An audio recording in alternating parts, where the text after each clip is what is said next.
Halo Cyberian, kembali lagi di Cyber Talk kali ini bersama aku Nova Dan aku Jovinta.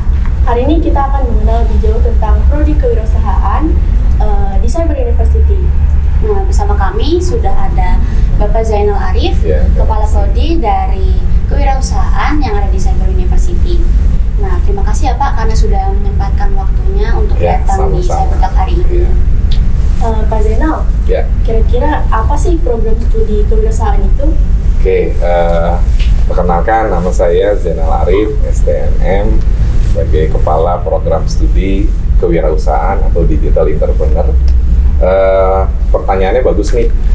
Program studi kewirausahaan atau Digital Entrepreneur adalah program studi di mana kita mendidik seorang mahasiswa menjadi orang yang mempunyai kekuatan dan motivasi yang tinggi dalam berusaha.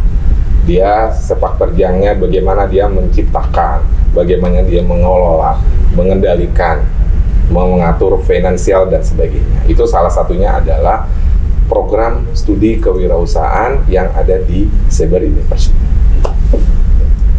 Oke Pak, untuk keunggulan yang ada di program ini tuh apa? Maksudnya kan kayak yang membedakan dari kampus-kampus lain tuh apa? Kalau kami di sini punya program prodi kewirausahaan itu antara bisnis dan teknologi. Kalau bisnisnya kami di sini diberikan kepada mahasiswa itu lebih kurang mata kuliahnya adalah 75% bisnis dan 20% adalah IT. Nah, di situ salah satunya adalah kita tidak fokus ke bisnis saja, tapi mahasiswa juga bisa fokus di bagian IT.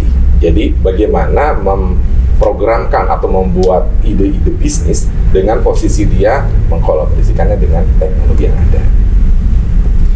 Selanjutnya nih, gimana sih Pak program studi kewirausahaan ini memberikan dukungan untuk mahasiswa untuk melakukan penelitian dan pengabdian kepada masyarakat? Kami di program studi kewirausahaan itu totally mendukung sekali kepada mahasiswa-mahasiswa program studi kewirausahaan atau entrepreneur ini agar mereka itu bisa melihat melek teknologi, melek penelitian, melek posisinya adalah pengabdian kepada masyarakat.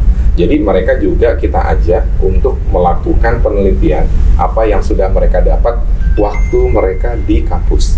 Plus dengan mereka bergabung kepada dosen-dosen untuk melakukan pengabdian ke masyarakat. Bagaimana cara ilmu yang sudah didapat di kampus diterapkan ke dalam masyarakat. Dari proses mempergunakan, proses menciptakan, sampai dia mengajari bagaimana usaha-usaha yang akan ditimbulkan dari setiap peserta atau anggota dari PKM di setiap daerah-daerah sampai melihat perkembangannya sejauh mana dari apa yang sudah dilakukan. Ada nggak sih Pak sebenarnya kayak contoh atau bukti nyata dari program-program yang udah dijalanin di prodi ini? Kalau program yang sudah dijalankan kita ada beberapa. Kita sudah melakukan kerjasama ya di beberapa perusahaan-perusahaan kayak misalnya di McFood, dia diproduksi untuk makanan.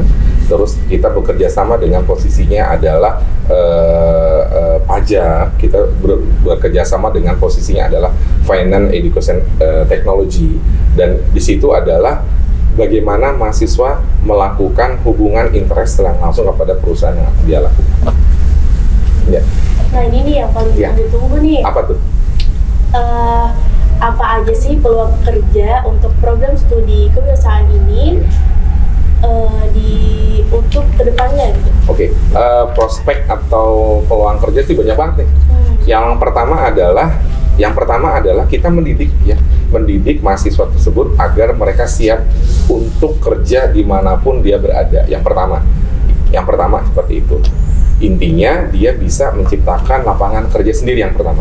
Yang kedua, dia bisa memberikan advice atau masukan kepada para usahawan yang telah berjalan. Yang ketiga, dia bisa menjadi seorang motivator untuk melakukan bagaimana usaha yang baik. Yang keempat, dia bisa bekerja dimanapun berada. Seperti itu. Jadi jangan sampai kesannya prodi kewirausahaan jadi usaha, enggak juga. mereka juga bisa mempunyai akses dengan posisi yang bisnis dia lakukan, bisa dia find yang dia dapat di kampus dengan teknologi yang udah dia dapat di kampus juga. Jadi bisa ke semuanya aja sih.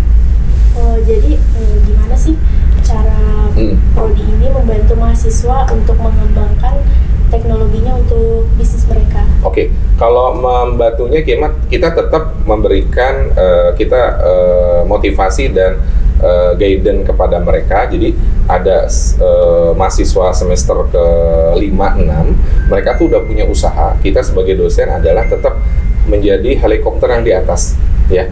Jadi posisinya mereka itu sampai sejauh mana mereka sudah melakukan usaha tersebut, gitu ya. Dengan posisi bagaimana sih usahanya udah sampai di mana gitu loh, berapa masuknya nasabah sekarang atau berapa income-nya sekarang gitu loh. Itu salah satu seperti itu. Yang kedua, nih kita ada e-commerce, yuk masuk bareng, bagaimana cara proses memasarkan produk-produk yang dihasilkan oleh para mahasiswa tersebut ya. Pak, sebenarnya ada nggak sih dukungan dari cyber sendiri kayak program-program khusus gitu buat mempersiapkan nanti mahasiswa itu di tempat kerja gitu? Ada. Kalau dari cyber sendiri, memang kita ada yang pertama itu kita ada dari Bank BRI ya, Bank BRI. Jadi kita memberikan support kepada para mahasiswa untuk dapat bergabung kepada perusahaan tersebut. Di sana juga di perusahaan Bank BRI, di sana juga memberikan fasilitas ibaratnya itu dari divisi-divisi yang diperlukan, ya. Jadi kalau misalnya kewirausahaan itu divisi apa, misalnya divisi untuk bisnis, pengembangan produk atau sumber daya manusia atau teknologi yang ada. Selain itu juga kita tidak memaksakan kepada mereka untuk mencari tempat-tempat di mana mereka untuk magang di tempat yang mereka inginkan. Apa sih Pak yang menarik di prodi kewirausahaan ini untuk mahasiswa untuk di era digital saat ini? Oke, yang menarik di sini adalah kita bisa membuat produk yang ibaratnya itu dapat kita lihat caranya memasarkannya itu dengan produk digital. Nah, yang pertama pembuatan produk yang sudah kita lakukan, sudah selesai jadi, langsung kita memasarkan dengan IT yang ada. Itu dengan e-commerce yang ada kita lakukan. Masukin di Shopee, Tokopedia, atau e-commerce yang lainnya. Jadi, udah produk kita yang udah selesai kita buat, baru kita langsung kita masukkan ke e-commerce untuk kita lakukan penjualan atau sales. Nah Pak, apa sih yang menarik di program studi kewirausahaan ini untuk calon mahasiswa yang di era digital saat ini? Oke, yang menarik di program kewirausahaan ini adalah mahasiswa dengan dosennya kita dekat banget. Jadi mahasiswa bisa curhat ke dosen, dosen juga bisa melihat perkembangan dari mahasiswa. Nanti dosen akan memberikan beberapa teknologi atau bagaimana caranya melakukan suatu usaha. Jadi ibaratnya itu kita sebagai dosen memberikan masukan, memberikan motivasi kepada mahasiswa. Mahasiswa juga akan melakukan apa yang sudah didapat di kampus, dapat direalisasikan atau diimplementasikan di posisi lingkungan mereka masing-masing. Dengan posisi seperti itu, dia akan melihat kendala yang seperti apa.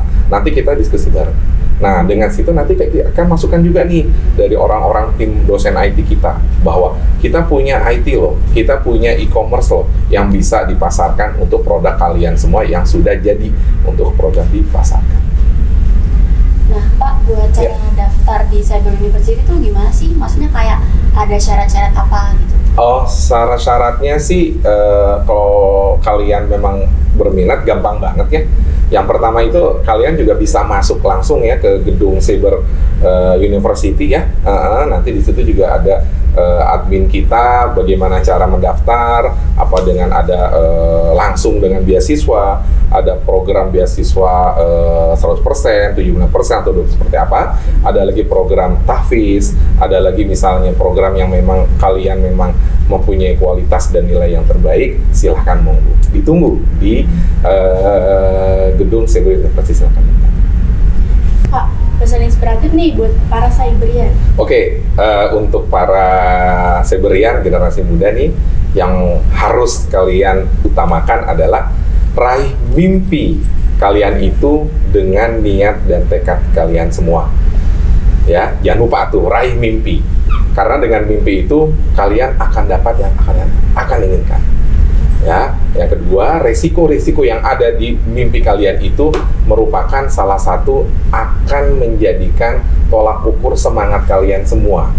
Ya, kegagalan itu jangan dijadikan kalian adalah menjadi momok yang membuat kalian semua tidak semangat. Kegagalan itu adalah salah satu kita harus mencapai yang lebih baik lagi, gitu loh. Jadi raihlah mimpi setinggi-tingginya, ya. Resiko kita masukkan semua. Kegagalan salah satunya adalah motivasi untuk kita mendorong agar kita lebih maju lagi. Tetap semangat. Oke, segitu aja untuk episode hari ini. Ditunggu buat episode besoknya ya. Jangan lupa like, share, komen, dan subscribe ke channel kita.